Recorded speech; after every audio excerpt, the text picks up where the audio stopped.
a lot of people, they have all these pieces on the ground. They don't know what they believe anymore. And I like the idea of like sifting through and just trying to find new ideas and trying to figure out what you do think. We know what we don't believe, but what do we believe? And that is a question from lots of members. They'll say they just don't, they can't comprehend leaving, because then they're like, if you leave, then what? Yeah. And a lot of times when you're fresh, you don't have an answer. You're like, well, I know not that, but I Yeah, I don't know know about what that. yet. Right. Yeah, well, and interestingly, that which is kind of our unofficial motto, came from one of the original founding members that helped me set it up. You know, he left well before his wife, and she said to him when she was still in the church and he wasn't, well, you're telling me all the stuff you believe, you know, you've got to tell me what you do. You know, she was trying to make a connection, right? Yeah. And you know, she's the one that I discussed, who then read through the list of books, and by the end of the year was kind of like, okay.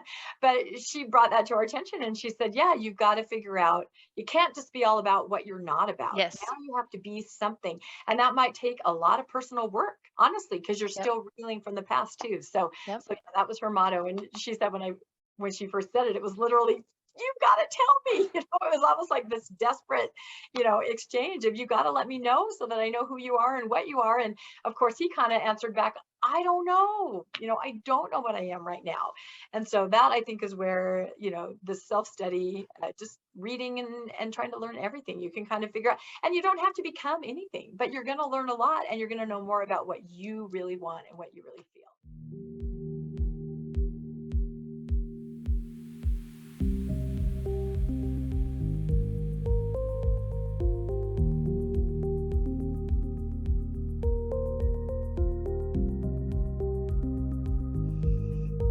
So we have on our show today Rebecca Bibliotheca, and she was a librarian at BYU, and she started the Good Book Club. And I wanted you to just share like a short 2-minute like summary of where you're at and how you got where you're at and how long you've been where you're at.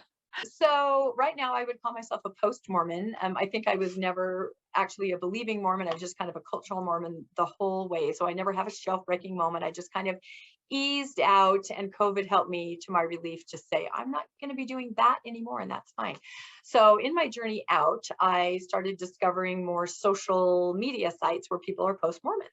And I started noticing that everybody seemed to be reading a lot, almost a re-education process. You know, what about this? And have you heard about this? So I started jumping into those forums talking about books and things like that. Because I think maybe sometimes as Mormons, there's a lot of reading that you do as a Mormon. That's the Mormon material, right? I mean, there's a lot of study and lessons and reading. You may not find yourself reading other things, or even be encouraged to read other things of a different point of view. So as I'm on social media, other people start commenting. And I had mentioned that, you know, I have my Master's of Library Science from BYU, and then I worked at BYU for about 10 years, I think 8 to 10 years. And so somebody made a joke and said, well, why don't you start the first post-Mormon book club? You know, and then a couple other people jumped on and said, that sounds awesome, you know, and then people started saying, well, I'll help, you know. So I met these total strangers. Somebody said, oh, I can help you with Zoom meetings, or I can help correlate book data. And I'm like, what, is this really happening? What? You know? So we did, we got this together. This was in August of 2020. And we just kind of put it out there. Hey, everybody, really tentatively, I'm starting a post-Mormon book club. Does anybody want to jump on? We had like 20 people at our first Zoom meeting. It was so funny. And we decided we would all vote on books. And it's funny because a lot of those, I call them the OG members. There's about 15 of them that are still there, have been here for almost 2 years. And I now consider them very good friends, have even met some in person. This was all, of course, right around COVID. So it was always going to be a virtual book club. But now we're running into more people here that have joined in Utah. So we have a couple in person, you know, meetups, but it's just been amazing. I mean, we read books, we have different topics. They're not just Mormon books or post-Mormon books. They're books about everything: science, technology, history, Mormon history, Bible studies, art, philosophy, religion. And our motto is kind of, one of our book club members coined it, well, now we know what we don't know or believe. let's figure out what we do know or Mm, believe. And that's that's by awesome. reading good books. That's kind of how we look at it. So, but it's been amazing. That's how we kind of met you, right? We went Yeah. to Thrive and we were at a karaoke night, which was incredibly loud. It was just chaotic. And believe it or not, I'm a little shyer. So I said to my husband, go find me some interesting people to talk to, because it was just too chaotic. And I think you and your husband had just walked in the door and he brings them, he's like, this is my, and I'm like, well, hello. And we met and we hit it off. And you and your husband have come to so many different book club meetings and it's just been really fun. And this is how we've encountered lots of people, either online or Thrive events where we meet people. And we hear all the time, I have been looking for something like this. Hmm. And we have about 200 people on our rolls. Of course, we don't have that many that Zoom in with us. We meet once a month virtually every second Sunday. We'll get like 20, 30, some, people that come, but everybody has access to, the list of books and they can read on their own and join in as they want with what kind of books grab them. And we've even been able to get authors on with us starting, more. That's really impressive. I will email them and I'll say, hey, I've got this little book club. We're post-Mormons. We're trying to re-educate ourselves. I think they probably feel sorry for us. But we've had amazing authors that have come on to talk to us. And just this last Sunday, we talked about Escape from Camp 14, which is the story of the only person to be born in a North Korean prison camp and then escape. And it was written by Blaine Harden, who's a Washington Post, New York Times foreign correspondent. And he goes, of course I'll talk to you guys, and so part of me, I'm always like pinching myself. I'm like, am I really sitting here like moderating a meeting with I Blaine know. Harden? I mean, just incredible, and so you would say, what does Escape from Camp 14 have to do with Mormonism?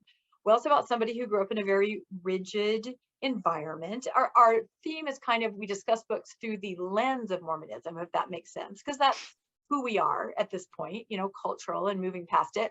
But interestingly, we just had our vote on the topics that we want to cover next season, because it goes September to September. So there's not the top 12 topics: no Mormon history, no Bible history, no Mormon studies.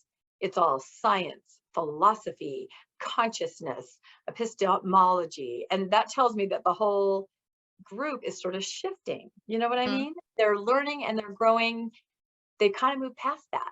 And yeah. I think that's even okay for new people that come in, because I would hope they would find it encouraging to think, oh, Hmm. they're just not reading, no man knows my history and bashing. We're not doing that. Not Right. at all. It's such a positive experience. And the other reason that we started it is to have something to do on Sunday, once a month at least, that just made you feel amazing and Hmm. connected. And we talk about the books for about 2 hours. And then we have another hour of what we call the meet and greet. And I'm stunned that people stay on, but we do. We just talk and talk. We have people that have never been Mormons that are on, and they're always staring at us like, what? Like they can't believe what they're reading and what they're hearing. They Yeah. just, but they're such a fun part of the group too. So it is absolutely fascinating. And it's been just much more amazing and enriching and incredible than I ever could have imagined. And just the people that we met, it's just amazing. I've So I found it so fun to come and hang out with you guys. And you guys are all so welcoming to just anybody. I don't know. I feel like we're weirdos, but you guys are nice to us. yeah, I feel like we're those. And that's the thing. A lot of people are like, wow, I feel like I found my tribe. I'm like, did I create a tribe? This is incredible. It's awesome. Yeah. And sometimes I look at these are the books that we've read so far. And I just think, like, every single book I pull out and I go, oh yeah, I remember that month. We were studying that. And then we found that, whatever topic or book, you kind of live in it for that month. And then just, of course, you're on high alert for everything to do with the topic. And people pull things in and we talk about it. We have a Facebook page, and throughout the month we talk about it and people post, I found this, or look, I found this about the author, so it's a community in that way. But every single one of these books has an amazing memory with it, or a discussion, or something that somebody said that I wrote down and remember. So yeah, it's hard to describe almost if you're not part of it, because it's just a book club, right? But Yep. it's kind of more than that. It's kind of become more that if you want it to be. So Yeah. And the other thing I wanted to add in there is that you had Tova Mervis on and Sarah Edmondson. She came to the book club. Like, you actually get a lot of these authors that have wrote these books, and those are so cool. And Sarah like took questions from us, and she was so awesome. Yeah. So like it's amazing what you have put together. I think it's a really cool book club. Yeah, it always surprises me. It really does. But everybody's very kind, the authors, when I reach out, and even if they can't have time to Zoom with us, they're always offered to answer questions like via Yeah. email or something. And so I'll be able to tell our members, hey, I've got Bart Ehrman who's willing to answer a few questions it's just, it's really amazing how supportive people are, Yeah. kind of hearing a little bit about us and what our journey is. And Yes. very Well, fun. tell me or tell the audience how they would join if they are like, wow, this sounds like an awesome club. I want to meet Yeah, Rebecca. How exactly. would they join? So if you're into social media, you could find us on Facebook. We're called The Good Book Club. And our logo, God, I should have a business card or something here. Do I have? Let me see. You can send me a screenshot and I can put it. Yeah, I think I'll have to put it up there. Yeah. yeah. So listeners, the picture you've been looking at the whole time is their, is the Good Book Club. And on the bottom, I wrote the email that you can email. Yeah, you can request to join just on Facebook, and just kind of, it has a couple of membership questions. Just say, oh, I saw you on Marty Lynn's broadcast. The other thing you can do is just send me an email to thegoodbookclub@mail.com, not Gmail, but mail, and say I'm interested in joining, and I'll send you some information. But basically joining means that you're on our email list or on our Facebook list, and we'll post what book we're reading, and you can see what others are talking about. And then we meet every second Sunday of the month at 11 a.m. Mountain Time. And you would just Zoom in and we just discuss the books. And because we like to hang out and talk so much, we've added other things. We have a segment that we call the Good Book Club for Post-Mormon Dummies. And this covers things that post-Mormons may not be that great about. So you did an amazing one. These happen in the evening. Yours was about having difficult conversations with people, or not even difficult, but just conversations with people that might have a different point of view.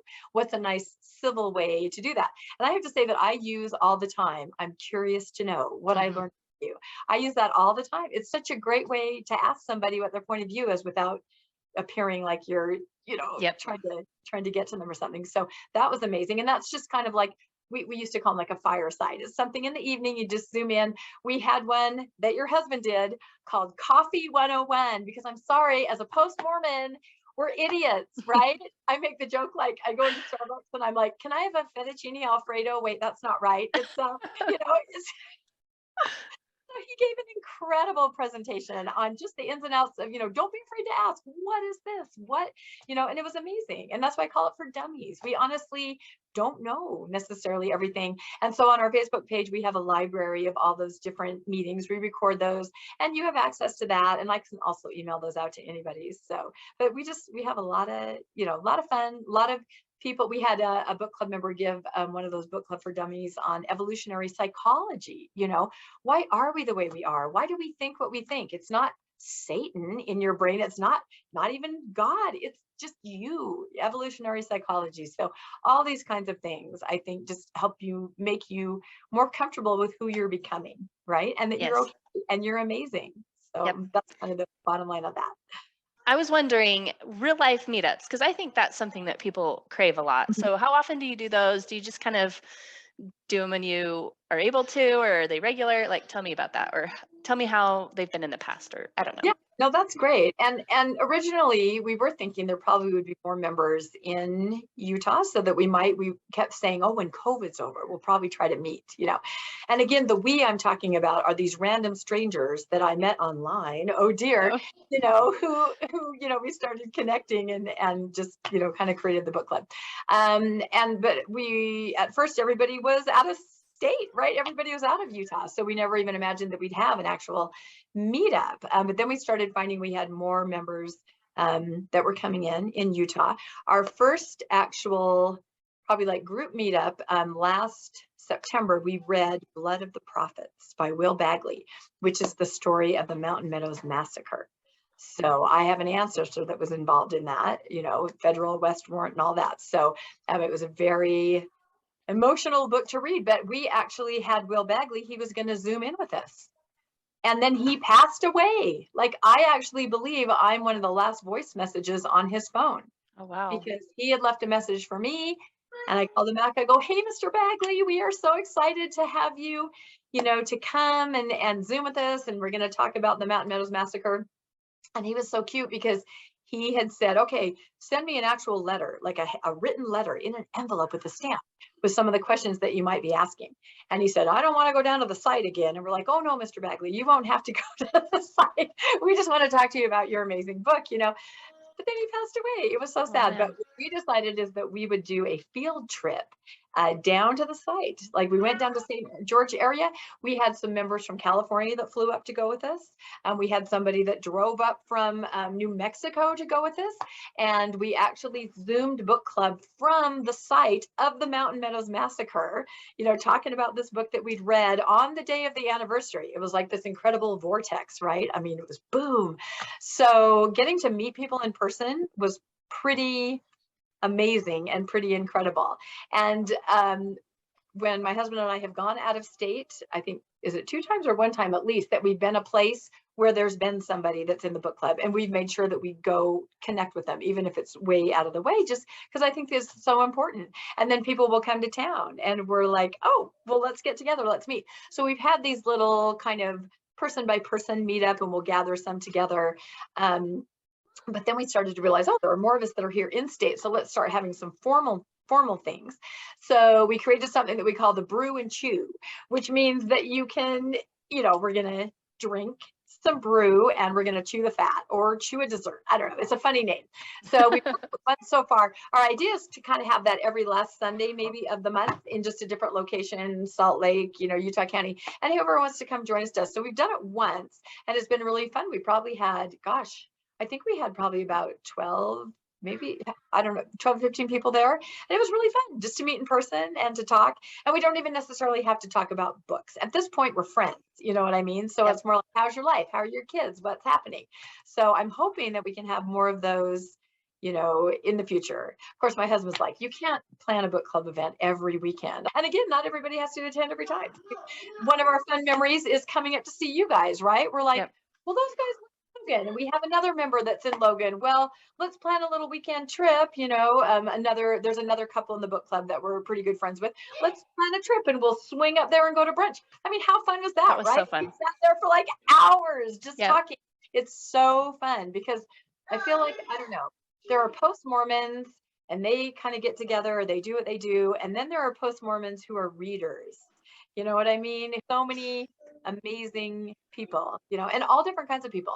I've been amazed at all the different professions everybody has in the book club. I mean, college professors and scientists, engineers, you know, some more. We have an artist, a wonderful woman who's an artist who is losing her vision. She's a never Mormon.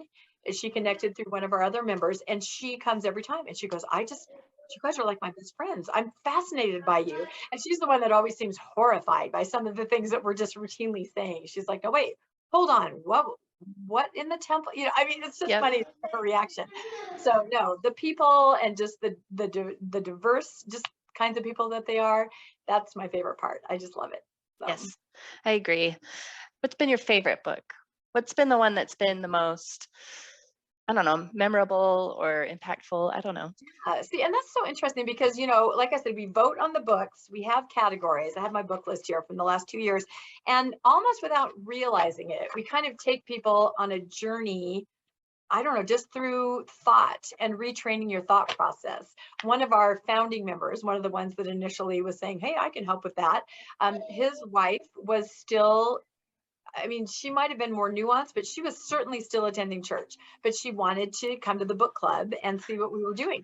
And after the first year, she's like, you really like retrained my brain, you know, just in what we read. For example, the very first book that we all voted on when we read 2 years ago was Free Will by Sam Harris. And that kind of tells you about your own thought process, right? And why you make the decisions you do and how you arrive where you're at. So we followed that up by, when you asked what one of my favorites, I think I would have to say Sapiens. Sapiens, which some people say is the post-Mormon Bible, is just mind-blowing as far as learning about humanity. Because I think that's one thing that happens when you become more post-Mormon.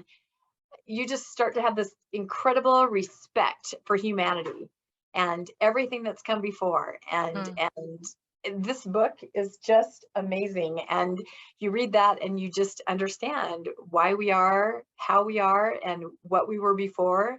And it also begs the questions, hey, do Neanderthals need their temple work done? I mean, it just breaks your mind open. So that book was then followed with Who Wrote the Bible, right? Which is dissecting, where did it really come from? What is it? And your mind is just expanding and exploding. It's incredible. And then we throw some things in, that are more human interest, because we can't have our mind exploding and expanding. It has to be, but even those are expensive. We read Educated by Tara Westover, right? I mean, amazing. I felt like she was raised in a way like I was raised, very Orthodox Mormon, homemade clothes, no TV, eating the food stories. That's how I was raised. Early morning history or early Mormon history were our bedtime stories. That was how I was raised. So I really related to the Tara Westover story. And like you said, we've read Tova Mervis's story, Amber Scora, Leaving the Witness. So we try to balance it all out. But, every book every month is my favorite book. Can I just say that? It really is. But I think just those first initial books that we read at first, where you start to realize, wow, look what is happening. Look what is happening to our thought process and what we're learning. And then we said, we're really onto something. This is amazing. And it's a completely run by the book club members. We take suggestions for books. We vote on the categories. It is what they want to read. And like I said, that first year, Mormon studies, Mormon history, Bible history, right up there. So we were reading those kinds of books. Then next year, a little more personal stories, a little more world history, those kinds of things, but still Mormon history. Like we read Rough Stone Rolling, of course, and some of those things like that. But now this year, nothing. There's no more. I don't even know if I can call myself a post-Mormon book club. Except for that our mission statement definitely says that we explore literature through the catalyst of our shared Mormon culture and the lens of Mormonism, because that always comes in. That's who we are. I'm still a Mormon, right? Yeah. I'm just not a practice. It's kind of like being Jewish, right? You are always Jewish. You may not be, a practicing Jew, but you're still Jewish. And that's how I look at it too. So when they say to us, well, why can't you just leave this alone? Because it's who I am. Yeah. How do I divorce myself from that? It is who I am. So our discussions definitely through the lens and our shared experiences in Mormonism, but with the goal of creating new ideologies, new spiritualities, if that's the way you want to go. I will admit that a lot of our members kind of have arrived at, I'm kind of agnostic now. They just kind of not only deconstructed Mormonism, now they've deconstructed Christianity. Yeah. But that's okay too. Anybody's welcome, any point of view is welcome, and everybody's very, we're very civil when we all discuss things with each other and we learn from each other. So yes. What's your favorite book? I should ask you. You've been in on several of our discussions since you joined. I'm trying to think. I think so. So the reason I brought up Tova and Sarah, because the authors came to the book club and we got to ask them questions, those ones were really cool. I read Tova's book quite a while before she came on, and so it wasn't super fresh, but I don't know. It's fascinating seeing the parallels with just the human experience. And I don't know, I think it kind of helps me realize, like, I think this can happen in a lot of different settings. Just this idea of being trapped where your ideology is your identity. I think that can happen in a lot of places. So I don't know. It just helps me move on, I guess. I don't know. It's helpful for some reason. Totally agree. So, I totally agree. And that's what we do. We love the human history. And because like I said, we've read, let's see, Educated, Scarred, what else? Amber Scora, Leaving the Witness, about Jehovah's Witnesses, and then of course Escape from Camp 14. All those, the human story, and you can find parallels, that and people that overcome, right? And their moments of realization when they decided to be more authentic to themselves, and what it took. And Stoic was really good too. I didn't actually read that one. My husband gave me a lot of different quotes and stuff, and I was like, that is cool. Like just trying to be outside yourself a little bit more and doing with what you have, like just that idea is, I don't know. No, it's empowering, because I don't like. It's very empowering, and we feel you can't leave someone hanging. You can't destruct your past ideologies and religion and then say, Okay, now you're fine. So we try secular Buddhism, Yeah. Stoicism. We try to read all these things just to experience these things. And a Yes. lot of us, especially those of us that are older, remember the time. I'm not sure if the church is like this now, but they definitely said, don't look into that stuff. I remember someone telling me, don't do yoga. No That's a way. religion that don't do yoga, That's crazy. don't meditate, One and of so the last Relief Society activities I went to was a yoga yeah, class, and it see, was great. it's changed. I'm telling you. And I've confirmed with this with some other members who are my age, and they're like, yeah, that was seen as Eastern mysticism. That's Don't get crazy. involved in that.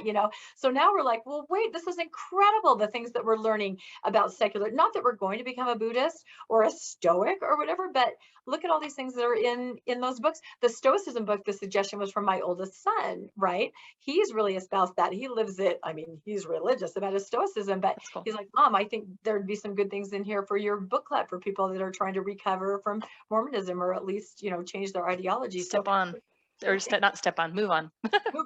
Yeah. Step on and move on. Step So on. this month's book that we'll be discussing on June 12th is God is Not One. The 8 major world religions and why their differences matter, right? So as Mormons, you're just very like a tunnel vision, right? You don't know a lot. So this book is interesting because it talks about how each of these religions, everybody thinks, oh, they're just different ways to get to God. They're not. They're each trying to answer a different question. Like Buddhism, they're trying to solve the question of confusion, and their answer, is not God. It's going to be enlightenment and no more confusion, right? Christianity, sin. That's what we're all trying to overcome. And the answer is salvation. So it's so fascinating to read about these different religions. They're actually all asking different questions and arriving at different answers. And so maybe that helps you understand people more and understand different religions better. So, I mean, I'm barely into it. My husband's a little farther into the book, but everyone's going, boom, again, right? Boom. It's just blowing your mind. And one of our members who is a judge is going to be leading the discussion. That's the other fun thing about the book club is that members volunteer to lead discussions. So that means it's not just me rattling on and on every time going, what y'all think? It's somebody with a totally different perspective, different point of view, running the discussion and leading our as we discuss the book. And it makes it so different every time. I love that aspect of it. So Yes. if you suggest a book, be ready to be called on and said, hey, would you like to lead it? I mean, signing up months in advance, but to me that makes it really fun. Yes. I have a question for you. So Yeah. I have the dynamic where we've kind of stepped away from the church and our parents are still wanting us to be a part of the church, but you have a different dynamic where you have older kids and some have stayed, or just one has. I have my oldest son left at age 15 after very traumatic experiences. And it was my first experience of going, okay, I'm just going to let my child not be in it because it's so damaging to him. I choose him and his mental health over the church. So my other 2 sons, one's a returned missionary. One has been out of the church since he was in primary, but recently has returned. He has had 2 TBM girlfriends in a row, and he's now planning on a mission. So yes, 1 out, 2 very, very staunchly in now. So that's like a different dynamic than being like the kid that's left. Yeah. And so, yeah, I wanted to talk about Yeah, that a I little bit. have What that have you too. struggled with? Yeah, no, Oh, I have yes, you're that on both too. ends, huh? I'm on both sides of it because my parents, who I have always lived out of state, I've never been around them, just last week moved into assisted living here. And they don't know or understand, they're in their 80s, anybody who leaves the church, they have no idea. So today I went to Care Center sacrament meeting because it made them happy, right? So yeah, I'm absolutely stuck right here in the middle. And Wow. I'm just trying to navigate and decide, when do I finally become a little more authentic? It's very draining is what it is. I mean, my kids know where I stand and they're upset with me. My parents don't have any idea, and I don't think they could even understand it. So, I took my mom out shopping yesterday and we talked all about the beautiful poetry in the Book of Mormon, and oh, that looks like a Jaredite writing on that. I can't even describe to you what it's like. So Yeah. So, oh, yeah, what other, so does that, obviously it's got to be hard on your relationship with your kids. Yeah, it's very hard. Are there parts of the relationship where you're able to like just ignore that and you can still have like a family night and go do things together and then you're just kind of ignoring that, or is it always just in the room? It's always in the room with my middle son. My husband and I kind of really left while he was on his mission. And so he came back. He's more understanding, it's kind of a don't ask, don't tell with him. He just kind of stays away from that part of our life. And we're very supportive of anything our kids do at church, completely supportive. But for example, President Nelson's thing last Sunday, right? The big conference event. So I said to my 17-year-old, oh, are you going to that? Because I had heard through the grapevine he was going to go. And he goes, I know what you're trying to do. Stop being, he took that as like a jab. Do you know what I mean? When I really was just trying to say, as a mother, I will support whatever you want to do. But in the back of my mind, I'm like, should I be supporting? It's just such a hard position to be in. So my middle son is very understanding. Don't ask, don't tell. My younger one wants to tell us nothing. He arranged to be ordained without telling us. I found out from someone else. Yeah. And then I got really upset and I said, I'm coming to your ordination. I'm sorry. You cannot cut me out of this. But he didn't want us there. He begrudgingly let us go because in his mind, we're mocking it, and we're not. We're very supportive and understanding. We're still cultural Mormons. All of our neighbors and friends are Mormons. We're in no way hostile. We're very friendly and we're fine. But he just, he's young, he's 17, he's about to graduate, and it is a really dicey place to be in. Having younger kids is one thing, but having older kids is another. So, and then there's the dynamic between the older brother who's very out and the two younger brothers, and there's butting heads on that too. It's so sad to see, it just, and especially my younger, it's so surprising. I mean, he literally has not gone to church since primary. He would go to seminary off and on, but I just thought, oh, that's social. I mean, here in Utah, you pretty much have to go to seminary, if you want to be where your friends are. But when he started dating those girls and getting involved with their families, and their families, loved him and encouraged him, and now we're headed for mission papers. It's just, I did not see it coming. This is your oldest, or your youngest, I mean. Yeah, my very youngest. The 17-year-old.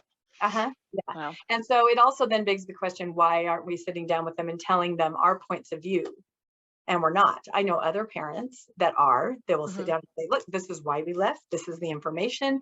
These are truth claims we feel aren't, but in our family dynamic, we're just not doing that. So I don't know why I think we're not in it anymore, but we're just not able to have that conversation. Because at this point, we don't want to alienate them farther. And you're not even sure what they think. I don't know what they think. No. Wow. I don't want to hear it. I do know that. I'll say little things like I'll order an iced tea out to lunch with my sons, and my return missionary son will say, Mom, and I'll go, well, sorry, I don't want to say names. Well, middle son, do you know the history of the word of wisdom? It's very interesting. So, and I'll launch into it. He goes, I don't want to hear that. Doesn't want to hear it. So it's really something we can't talk about. It's just a very interesting dynamic right now. And then with my parents moving back into it, wow, just sit there and smile. It's just, and my parents are living in probably, I'd say, a 1970s church. The things that they say and believe, they haven't really kept up on things that are current. So it's very, It's funny that you say that. I remember going to Institute and being really gung-ho and coming back with some ideas and sharing them with my dad. And my dad was like, So it is interesting how like the new platitudes change, like lately as it's kind of toward the end when we were still going, it was all about the covenant path. And that's like a totally new phrase. And they say it all the time now. All the time. It's the buzzword. Yeah. So it is interesting how their focuses sometimes change. And right. Well, and in my parents, I think it's a conscious choice. My mom said, what is the church doing now? Everything about it seems so Christian. Like that's a bad interesting. word. She grew up kind of in the South. Where they were butting heads. And Christian is, crazy Christian, evangelical. She goes, look at the Leahona. Those pictures are pictures you would see in a Christian magazine, so to her, the way that the church is moving, friends, not investigators. Share the good word instead of the gospel. That's all very Christian stuff, Yeah. which is a little bit Yeah, negative. there's a different spiritual language for sure, Yeah, huh? there's With definitely, and so other they've chosen to use this other one, which I think if they attended regular church right now, they probably wouldn't recognize it. I Mhm. think Care Center church is probably okay for them, but regular church, I don't think they'd really recognize it. So I do feel like I'm in a time warp right now. For example, my mother loves farms, the old Mm. apologetic, she loves it. She saw a Deseret book the other day. I drove her to a store and she goes, "Oh, I want to go in and see if I can get some new farms books." I'm like, "Oh dear, those have sort of been Gone. disallowed." I mean, they're not, you know, they're really not, they're out of favor, however you want to, but she doesn't know that. She doesn't know that. Interesting. So isn't that strange? Yes. Well, is there Yeah. anything else you like want to share? Like, what is that like? What other things do you guys run into that maybe people wouldn't think of with? Normally run into. Yeah. Well, and we're a little different because I know a lot of people when they become post-Mormons, they announce it, Mm. they definitely tell everybody. We don't. We just are kind of like under the radar. It's not that we're trying to hide anything. If somebody Yeah. asks us, we'll go, we're just not quite doing it anymore. But where we live, in the heart of the heart of the heart of Utah, not to get so specific, an anonymous husband says Yes.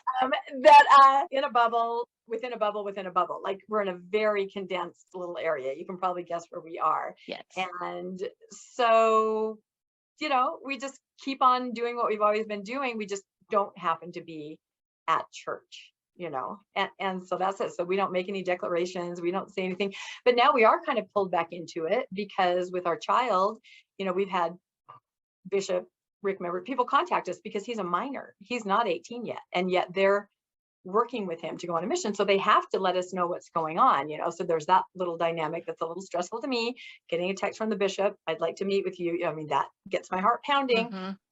I mean, I've always, the church is so high performance. For me, an introverted extrovert, it's always been very difficult, very difficult. The performance aspect to it and the getting texts, having to come in, having to meet, that's always been very jarring. And now having been away from it for a couple years, when that happens, I'm just so startled, Hmm. just so startled. So yeah, we're kind of back in the system, if you want to call it that, a little bit, just because our child is now preparing for a mission. So Wow. anyway. So there was another thought I had in there.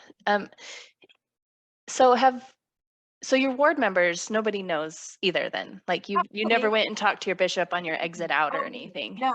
And we kind of, well, and I've been on a slow slide out since I was 4 years old, is what I always tell everybody. Uh-huh. I mean, I have a very different story because I never had a shelf breaking moment. I never believed any of it. I was never a magical thinker. I was raised by very Orthodox parents who taught me all of church history. And to me, I was just like, this sounds insane. But I never socially or culturally knew how to get out.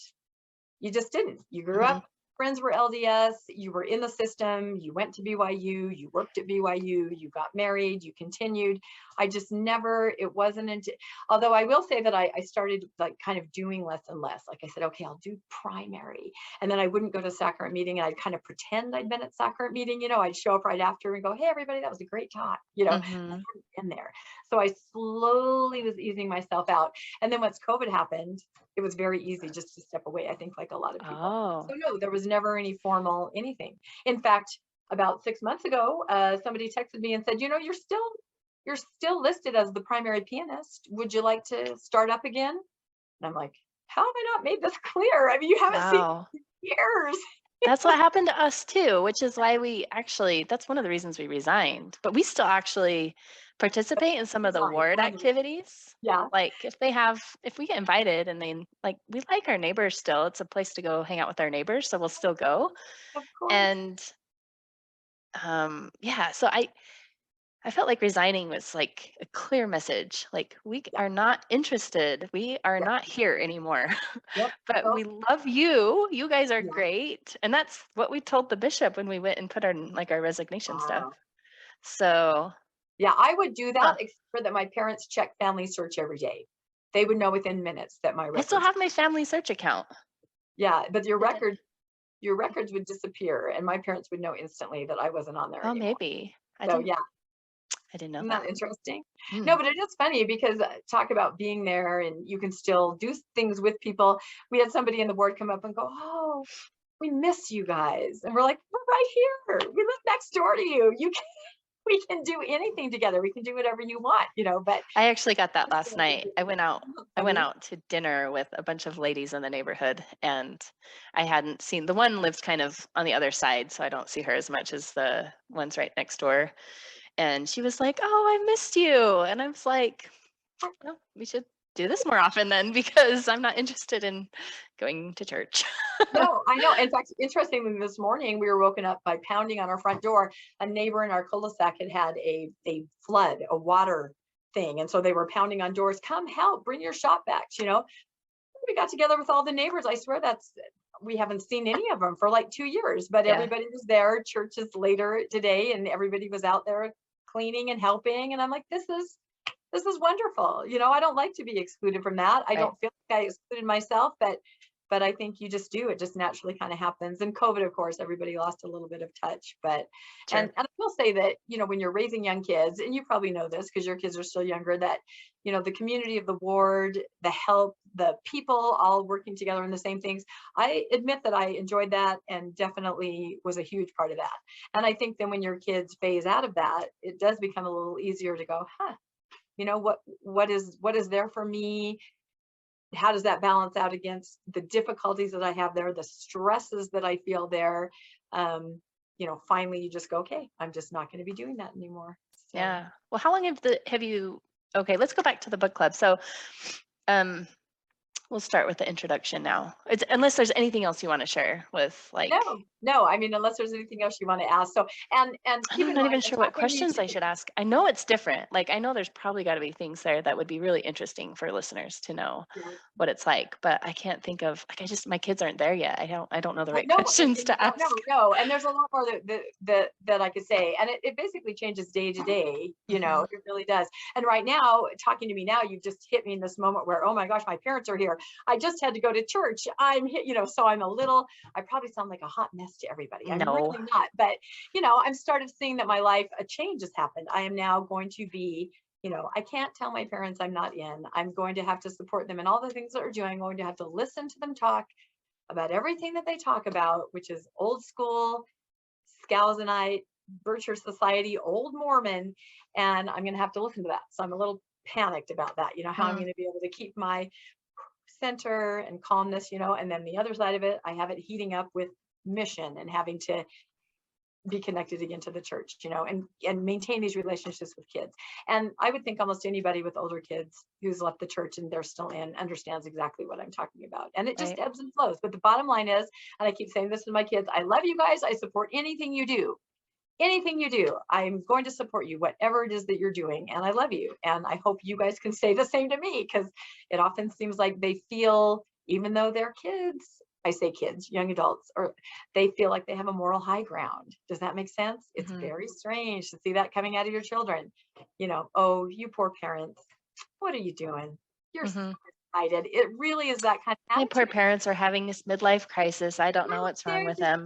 They'll Yeah. figure it out soon, and so I'm just kind of laughing and loving, and I'm not trying to say, you call me when you're 45, you call me, but even that sounds really condescending, but I Right. know they'll have a different life view at some point. So, but when you're our age with kids, you also look at, okay, they're going to get married, they're going to have kids. You're actually almost desperately trying to keep the relationship if you want to have a relationship with grandkids, or and then in your mind you're going, I did this to my family and I knew better because I was never a true believer. I should have been more, I should have done something different. That's how Hmm. I think about it, but I didn't. I did the best I could at the time. Yeah.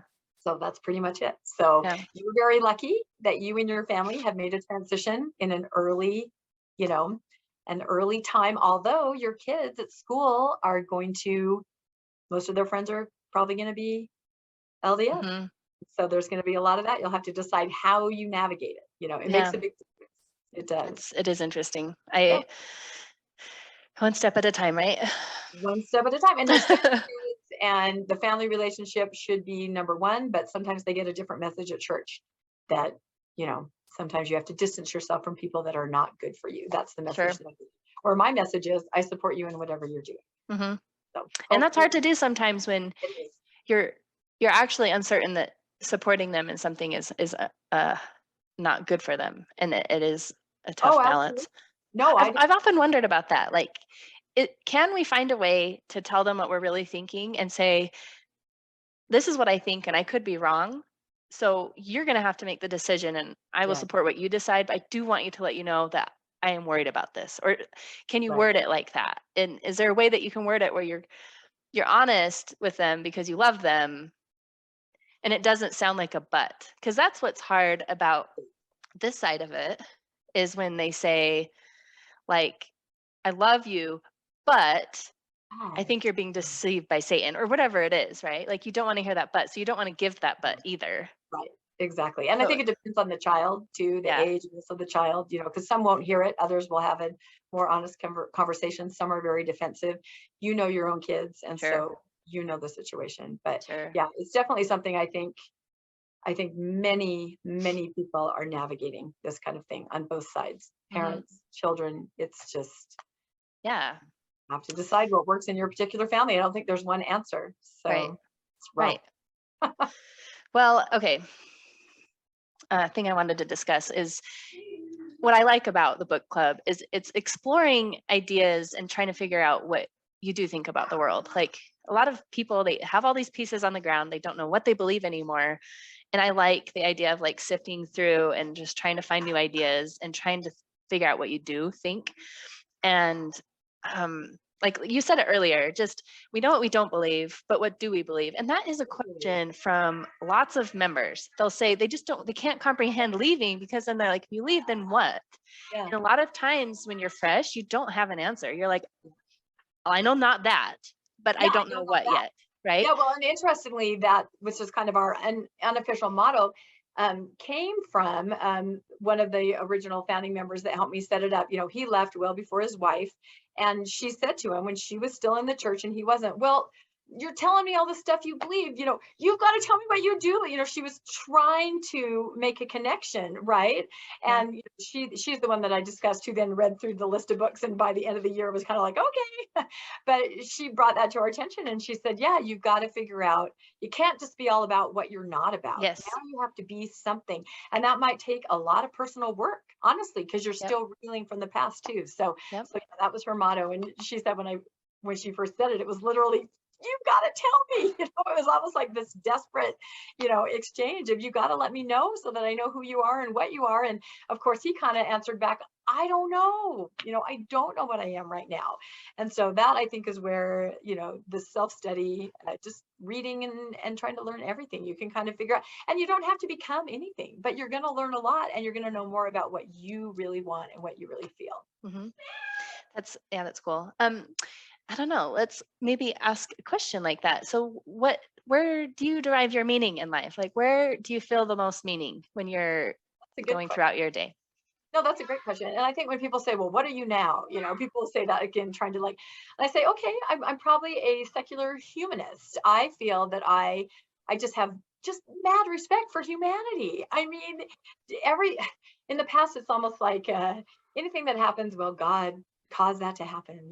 God led me to do that, and that's fine if you want to believe that. But I believe that human beings are incredible, and the things that we've done, it's just amazing. So I'm extremely delighted by the human race. I will say that. So Yeah. my new religion is simply humanity, that Yeah. everything we can do and have accomplished. And I think you just see things in a different way. You really do. You appreciate people more.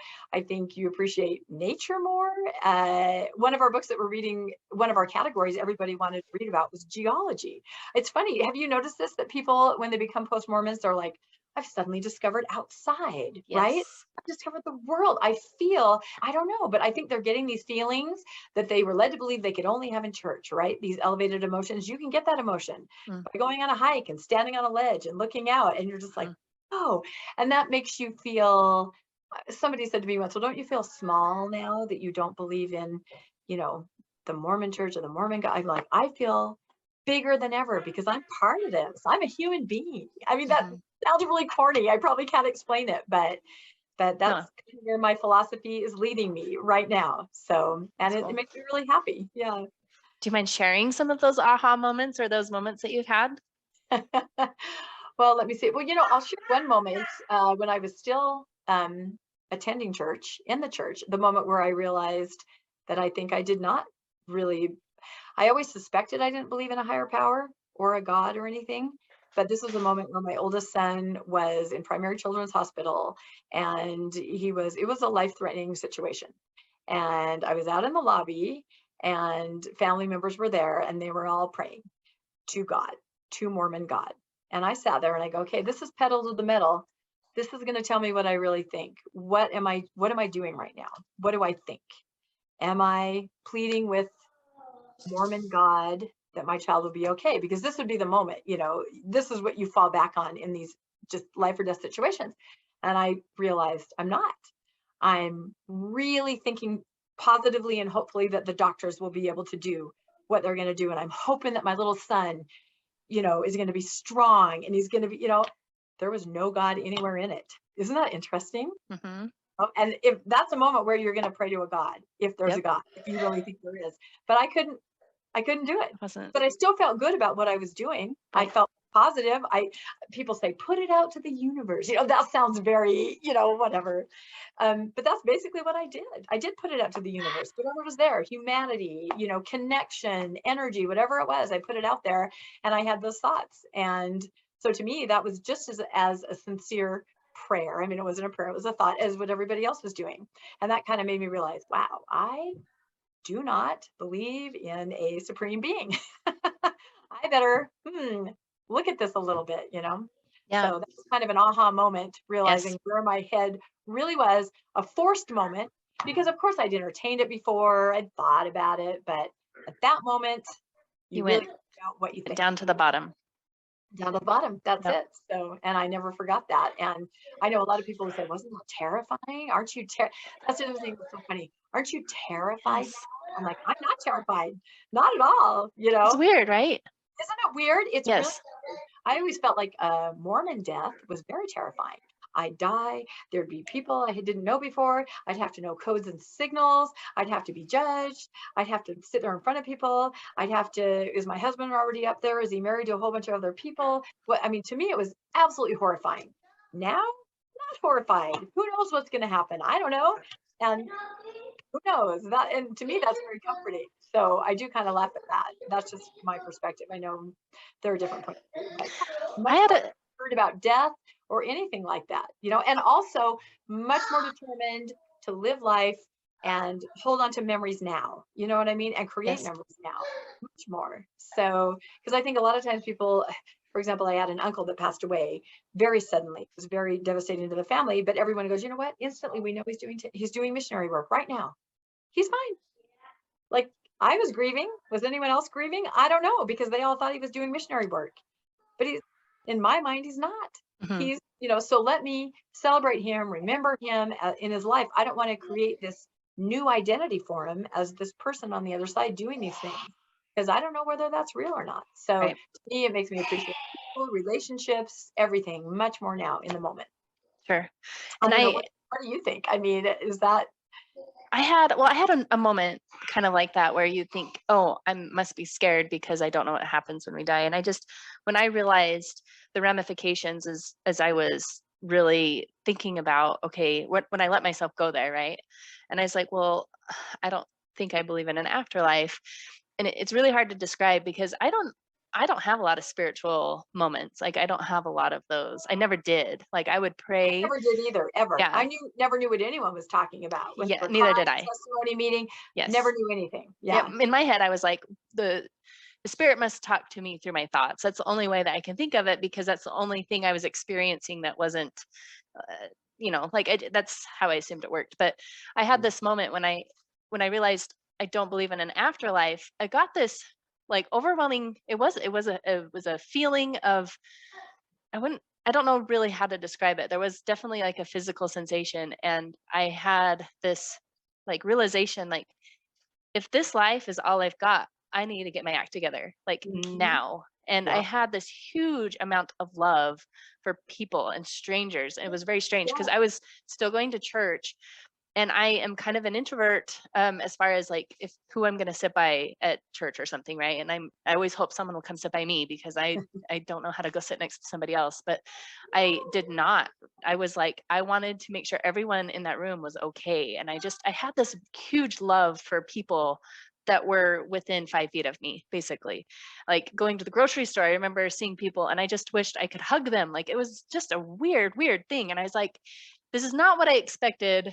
When I realized if I ever thought that I didn't believe in an afterlife, I didn't expect that. So it was a very strange, experience. So it's fascinating to me, because I do fall back on that, because it's interesting, because those experiences do kind of fade, but then you can remember them. It was impactful. Like it impacted me for like a couple of weeks straight, where I don't know. No, So that's so interesting that so much parallels mine. I mean, yeah, you really do. That's what I mean when I say you love humanity. yeah, You just appreciate it so much, and you yeah, appreciate people for who they are, where they are right now. It's yeah, just incredible. So yep. I don't know what the phenomenon is called, but it's It is very real. interesting, isn't it? Very real. Yeah.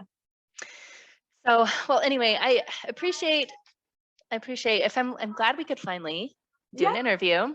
I I would wanted too. to share the Good Book Club with people if they are interested. John DeLynn said something at Thrive. I don't know if you were out in the hallway, maybe you didn't hear it, but he was talking about pods and how he feels like that's where a lot of healing comes from. Is you find your pod, you find some people that you have in common, and you make some friendships, and you leave the Mormon stuff behind. And I find a lot of truth to that, like, because it's like when you're in the weeds of all that stuff, like, it just doesn't feel good. It's interesting, all the books are moving away from the Mormon topic, and so, and it's just like you said, it's us trying to figure out what we do believe and not focus so much on what we don't believe, and trying to learn to love our friends and family that are still, like, just this growing up process is not always easy, and it's nice to have good friends that are on your side trying to help you along. And anyways, so I've enjoyed being a part of the book club, and I've enjoyed talking to you. So thank you for coming on. Yeah, I love it too. I'm so glad that when I said to my husband at that karaoke party, go find me someone to talk to, that you know, see, now if we were in the church, we would say he was inspired. I would say, I don't know, some threads of energy and humanity That's just right. kind of brought us together, and it Yes. worked out. It was amazing. And we all clicked instantly, which was really fun. Yep. So Yep. Well, any last thoughts? I would just tell everybody, you don't have to join a book club to start on a path of just reading and exploring. And sometimes that is a way out. I know sometimes out of like yourself, kind of, you can get stuck and kind of wallow, I think, as you're deconstructing things. And that's a very real phase, I think, of leaving Mormonism. I mean, it is. You have And to it's no try. shame in it.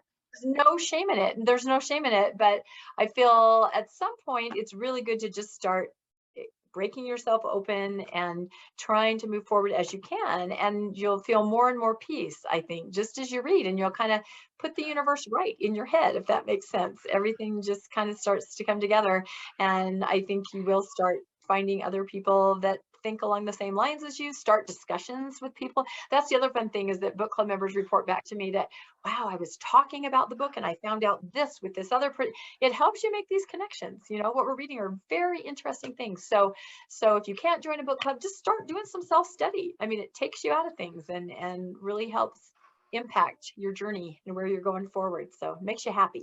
I agree. Focusing on your life and what's happening in everyday life is very fulfilling, and it helps you get more ideas of where to go next, and then you can act on those ideas, and you can just kind of gradually move on, hopefully. Gradually move on. That's exactly it. Yep. And self-care. That's what I like so much about your husband's coffee thing. He talked about the ritual of preparing coffee. We all need those little rituals too, whatever it is, just to take a moment where you're like, okay, I'm me, I'm with me, I'm doing this. And that's also part of moving on and just, just becoming happy, I think. So there's a lot of things Yes. to do. So this is where Rebecca has gone, that talk, where will you go? That's the name of the podcast, right? So where will you go? This is where Rebecca went. That's where I went, and Anyways, still going, huh? yes. Right? We're all still going. There's never any end destination, right? Where we say, oh, I'm finally here, right? It's always, what's next? Yep. And it's exciting. All right. Well, thank you. Yeah, thank you. Have a good rest of your second Saturday. Yes. Bye.